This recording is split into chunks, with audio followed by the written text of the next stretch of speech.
The United States Navy just did something it hasn't done in over 60 years. Right now, American warships have completely surrounded Venezuela. This is not a drill. This is not a training exercise. This is a full military blockade. And here's what nobody is telling you. Venezuela has more oil than Saudi Arabia, more oil than Russia, more oil than anyone on planet Earth, and the US just cut them off from the world. Gold just hit record highs. Oil prices are spiking, and your gas bill, it's about to tell you a very expensive story. Welcome back. What you're watching right now is economic warfare disguised as debt collection, and it's happening 90 miles from Florida. Let me show you what's really going on. December 17, 2025, U.S. destroyers take positions off the Venezuelan coast. Bloomberg, Reuters, every major outlet is reporting it. But here's what they're not connecting. This isn't about money. This is about control. President Trump says Venezuela owes America billions for seized oil assets. That's the official story. But look at the map. Look at who's watching. China has been buying Venezuelan oil for years. Russia has military advisors on the ground. And now, the U.S. Navy just said, not anymore. This is the Monroe Doctrine on steroids. The Western Hemisphere belongs to America, and everyone just got reminded. Here's the playbook. Years ago, Venezuela nationalized American oil companies. ExxonMobil, ConocoPhillips, billions in assets, gone. The U.S. filed complaints, won arbitration cases, got paper judgments. Venezuela ignored them. So now, the bill collectors showed up with an aircraft carrier. But think about the timing. Why now? Why December 2025? Because the global energy market is tight. Europe needs energy, China needs energy, and Venezuela's sitting on 300 billion barrels of proven reserves. Whoever controls that oil controls leverage over half the planet. The U.S. isn't asking for payment. The U.S. is taking collateral. Those warships aren't leaving until American companies get back in or until Venezuela's government changes, one or the other. And here's the coldest part. Trump isn't calling this an invasion. He's calling it energy restitution. That's the genius of it. It's not a war, it's a repo operation with destroyers. So what does Venezuela do? They can't fight the U.S. Navy, so they run to the United Nations. According to WTAQ, Venezuela just demanded an emergency Security Council meeting. They're calling this ongoing U.S. aggression.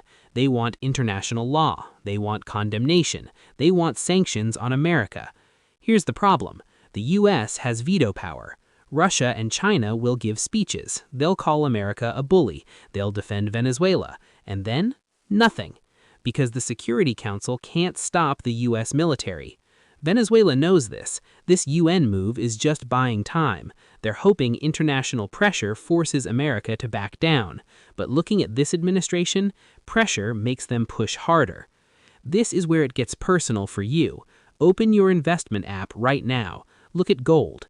Bloomberg is reporting gold near all-time record highs. Why? Because when traders see U.S. warships blocking oil tankers, they panic. They sell stocks. They buy gold. Now look at oil. Reuters says U.S. crude futures are climbing. And here's the trap. If this blockade works fast, oil prices stabilize. If it drags out, if Venezuela fires a missile, if this turns hot, oil goes to $150 a barrel. You know what that means. Your gas station price doesn't say $3 anymore. It says $5, maybe $6. The U.S. is gambling. They're betting Venezuela folds in days, not weeks. They're betting Maduro calls Washington and says, okay, American companies can come back. But if he doesn't, if he decides to be a martyr, we're looking at an oil crisis. And here's the insane part. Venezuela has the oil, but they can't pump it. Their infrastructure is destroyed. They produce almost nothing. But the fear of war, that fear is enough to move markets. So Wall Street isn't reacting to reality. Wall Street is reacting to the possibility of reality. And that possibility is expensive. Let me connect the dots for you. This blockade is about three things, and only three things. First, resources. The U.S. wants compensation, but more than that, they want access. American oil companies want back into Venezuela to pump that oil themselves. Second, influence. China has been making deals in South America for 20 years. Venezuela, Ecuador, Bolivia, Chinese money everywhere. This blockade is a message. The Western Hemisphere is ours. Stay out. Third, domestic politics, showing strength, showing results, showing that America doesn't negotiate, America collects.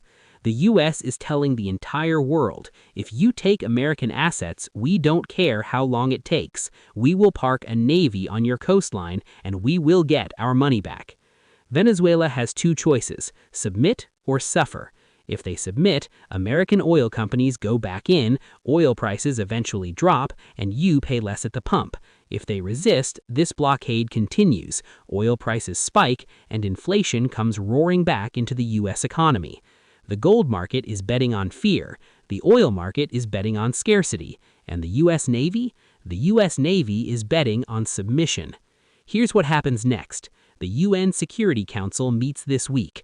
Russia and China will demand the blockade ends. The US will veto any resolution. Then we wait. We wait to see if any tanker tries to run the blockade. We wait to see if Venezuela blinks. But understand this, the US didn't send destroyers to make a point. They sent destroyers to get a result, and they're not leaving until they get it. So I want to know what you think. Do you support using the U.S. Navy to collect on American seized assets? Or is this risking a war we don't need in our own backyard? Drop your answer in the comments right now. I'm tracking every move on this story. The UN meeting, the market reaction, everything. Subscribe so you don't miss the update, because this situation is moving fast, and what happens in the next 72 hours determines your gas prices for the next year. Thanks for watching, and I'll see you in the next one.